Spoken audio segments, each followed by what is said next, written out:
আমাৰ জাতীয় উৎসব আমাৰ হিন্দু ভাষী সমাজৰ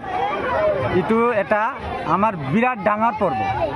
যিটো কাৰণে আমাৰ মানুহ য'ত কাম কৰে দেশ বিদেশত কিন্তু এই পূজাত এক ঠাইত গোট হয় নিজৰ ঘৰে ঘৰে আৰু এই পূজাটো আমাৰ বিৰাট মানে শ্ৰদ্ধাৰজনক পূজা ইয়াতে 3 দিনলৈকে উপবাস থকা হয় আৰু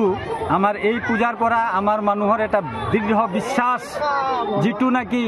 আমাৰ মানুহৰ অন্তৰ ছুই থাকে সদায় আৰু আমি এই পূজাৰ জৰিয়তে আমাৰ যেটো বিটিসি সৰকাৰ আমাৰ হাগ্ৰামা মগলাহাৰী স্যাৰ তাকো আমি অশেষ ধন্যবাদ দিছো যে তেওঁৰ এই বিটিসিত আমি সব জনগোষ্ঠী ভাষা ভাষীয়ে মিলি জুলিয়ে থাকি আছো আৰু আমাৰ যেটো পূজাৰ কাৰণে তেওঁ আমাক সুশান্তিৰে পৰ্বটো পালন কৰিব কাৰণে তেওঁ আমাৰ যেটো উপকাৰ কৰিছে তেওঁৰ কাৰণে আমি তেওঁৰ তাতে চিৰদিন ঋণী আছো আৰু যিমান দিনলৈকে আমি